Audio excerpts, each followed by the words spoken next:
Bismillahirrahmanirrahim. Assalamualaikum warahmatullahi wabarakatuh. Saya Rizal Taufikur Rahman dari semester 4B Program Studi Ilmu Perpustakaan Universitas UIN Syarif Hidayatullah Jakarta.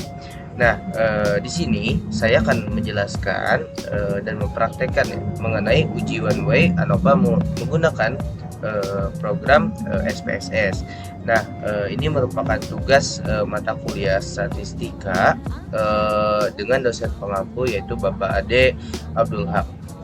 Oke, langsung aja. Di sini saya akan menyampaikan beberapa poin penting di mana uji one way ANOVA bertujuan untuk mengetahui apakah terdapat perbedaan rata-rata data lebih dari dua kelompok independen atau minimal 3 kelompok independen. Nah, uji one way ANOVA atau analysis of varian bisa juga disebut dengan uji ANOVA satu faktor.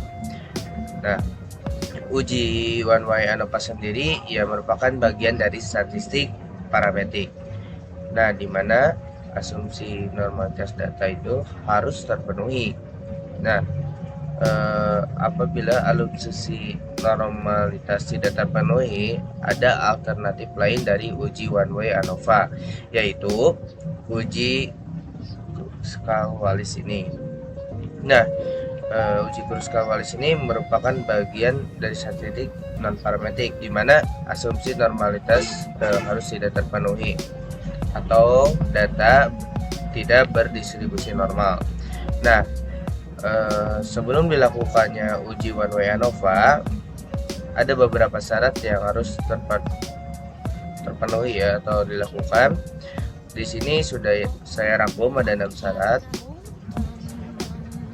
Yang pertama, ada sampel berasal dari kelompok independen. Yang kedua, variabel faktor bersifat non-metrik atau data kategori. Nah, yang ketiga, data masing-masing kelompok harus berdistribusi normal. Selanjutnya, 3, varian data atau kelompok harus homogen. Selanjutnya, skala pengurapannya interval atau rasio. Yang terakhir, jenis data yang digunakan numerik dengan kategori. Nah, jadi nanti di sini saya akan melihatkan contoh kasus untuk uji ANOVA. Jadi pada suatu penelitian dilakukan oleh seorang pustakawan SMA dengan tujuan untuk membandingkan minat baca anak IPA, IPS, dan bahasa dalam kurun waktu 12 bulan dengan tujuan untuk mengetahui 3 hal ini. Yang pertama, apakah ada perbedaan minat baca antara anak IPA, IPS, dan juga bahasa. Yang kedua, berapakah rata-rata minat baca dari masing-masing jurusan? Dan yang ketiga, jurusan mana yang daya minat bacanya sama? Nah, data minat baca IPA, IPS, dan bahasa dalam kurun waktu 12 ini udah saya siapkan. Untuk datanya saya sudah ini ya. Jadi untuk kode 1 ini untuk kode jurusan SMA jurusan IPA, dan yang kedua ini untuk jurusan IPS, dan ketiga ini adalah kode untuk jurusan bahasa. Nah, jadi setiap masing-masing ini ada 12 sampai ke 12 karena satu ini per bulan, dan ini adalah rata-rata baca per bulannya.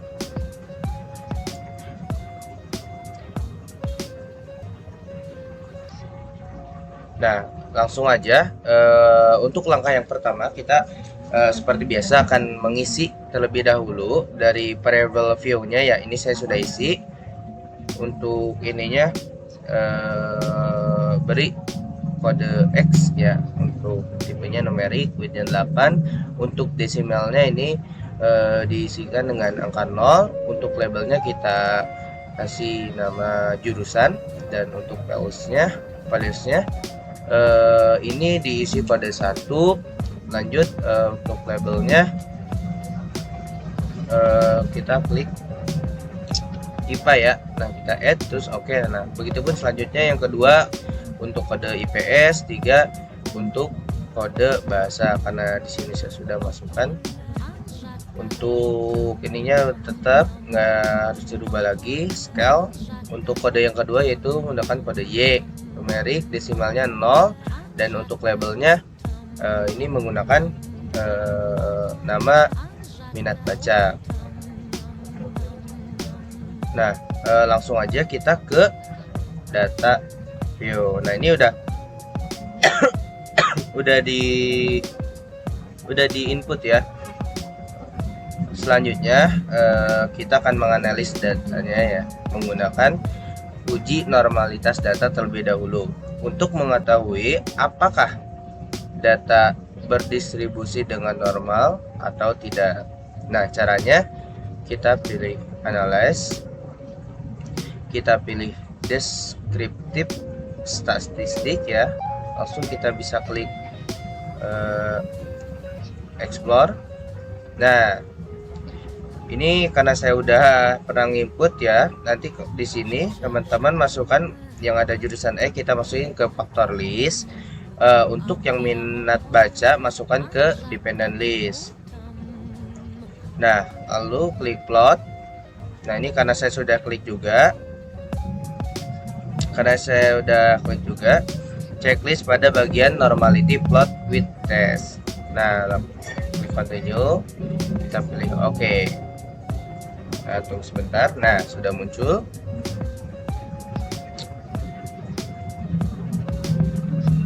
Nah, ini outputnya. Di sini ada beberapa tabel. Nah, saran saya harus teman-teman bisa fokus kepada tabel test of normality. Nah, tabel ini udah saya copy di Microsoft Word. Nanti kita bisa menginterpretasi di Microsoft Word aja. Oke, kita menuju ke Word. Nah, di sini ada pedoman atau dasar pengambilan keputusan untuk uji normalitas.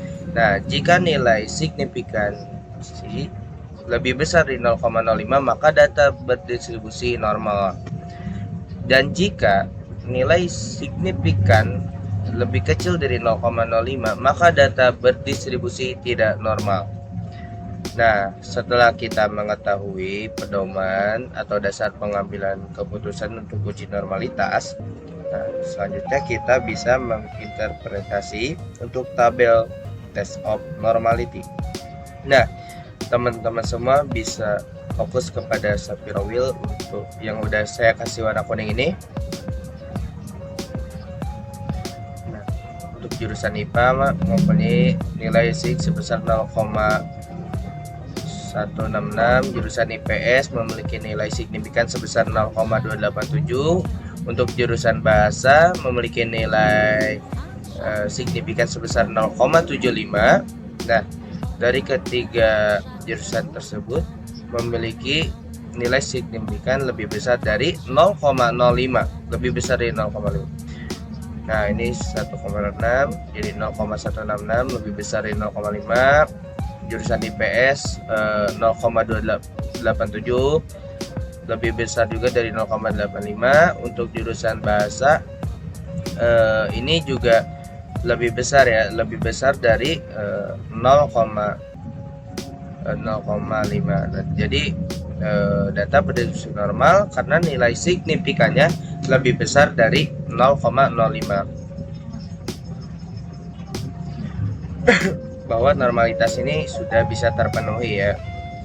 Nah, selanjutnya kita bisa menganalisis datanya untuk uji one way ANOVA karena asumsi normalitas data sudah terpenuhi. Caranya kita klik analyze, lalu kita pilih compare means, lalu kita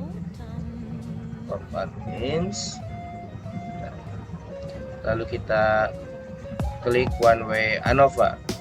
Nah, ini karena saya sudah nginput sekali lagi untuk yang tabel jurusan ini dimasukkan ke faktor. untuk yang tabel minat baca ini ke dependent list. Nah, jadi di sini pindahin ke sini, oke ya.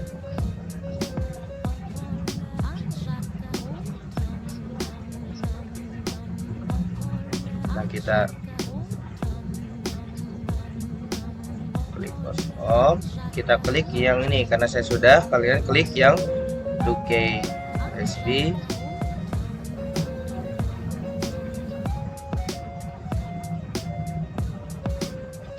Lalu pilih option, kita pilih deskriptif sama homogeneity of varieties. Nah, ini untuk uji homogenitas. Nah, lalu continue dan terakhir kita pilih oke. Nah, kita tunggu lagi, sudah muncul. Nah, jadi di sini sudah muncul untuk output one way-nya. Di sini ada beberapa tabel ya teman-teman semuanya. Ada 4 tabel, yaitu ada tabel deskriptif, ada test of homogeneity of variance, ada tabel ANOVA, dan juga tabel 2K. Nah, keempat tabel ini sudah saya copy di Microsoft Word. Jadi nanti kita bisa menginterpretasi dari keempat tabel ini di Microsoft Word aja ya teman-teman semuanya. Nah, kita langsung aja menuju file Microsoft Word. Baik, selanjutnya di sini ada pedoman atau dasar pengambilan keputusan untuk uji homogenitas. Jika nilai signifikan 0,05 maka distribusi data adalah homogen, varian data berbeda. Sama maksudnya ya ini.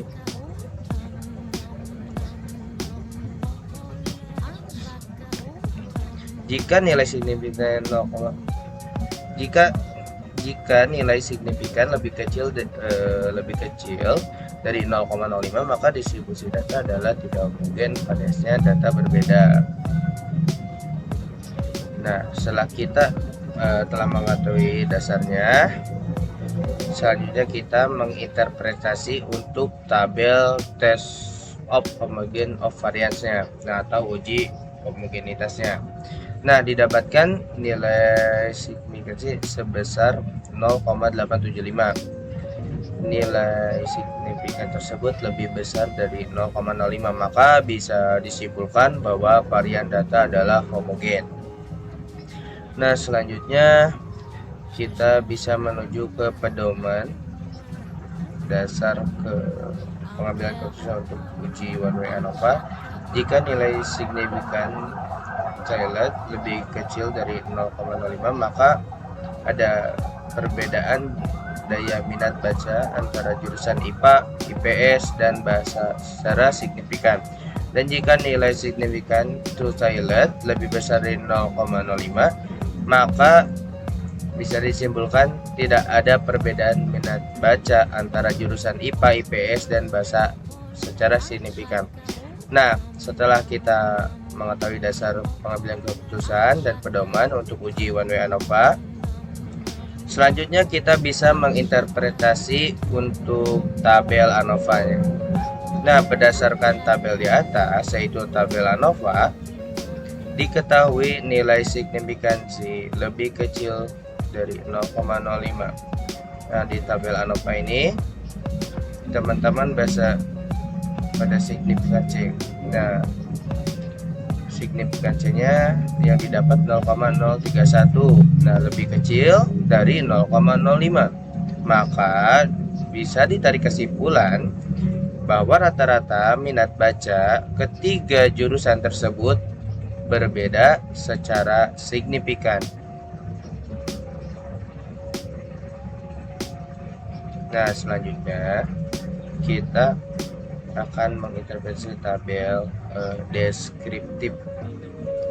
Nah, di tabel ini kita bisa tunggu min atau nilai rata-rata tiap minat baca ya. Nah, untuk analisis outputnya, yang pertama, rata-rata minat baca jurusan IPA sebesar 337,50. Yang kedua, rata-rata minat baca jurusan IPS sebesar 538,33. Yang ketiga, rata-rata minat baca jurusan bahasa sebesar 400. Maka dapat disimpulkan atau ditarik kesimpulan untuk rata-rata minat baca tertinggi adalah jurusan IPS, yaitu sebesar 538,3 buku. Nah, menurut tabel deskriptif, rata-rata minat baca tertinggi yaitu adalah jurusan IPS dalam kurun waktu 12 bulan. Nah, baik, selanjutnya di sini ada tabel 2K. Di tabel 2K ini teman-teman semua bisa fokus pada kolom subsit 1 dan subsit 2 dengan analisis outputnya. Pada subsit 1 terdapat data minat baca jurusan IPA dan bahasa. Maka bisa diartikan bahwa minat baca jurusan IPA dan IPS secara signifikan adalah sama. Sedangkan pada subsit 2 terdapat data minat baca jurusan bahasa dan IPS. Nah, pada subsit 2 terdapat data minat baca jurusan bahasa dan IPS, maka bisa diartikan bahwa minat baca jurusan bahasa dan jurusan IPS secara signifikan adalah sama. Nah, dirasa cukup sekian penjelasan tentang uji one way ANOVA. Selanjutnya menggunakan tupai SB. Bila teman-teman masih bingung, bisa dicari informasinya banyak mengenai uji ANOVA ini. Saya mohon maaf yang sebesar-besarnya bila apa yang dipaparkan oleh saya masih banyak kekurangan. Sekian, wassalamualaikum warahmatullahi wabarakatuh.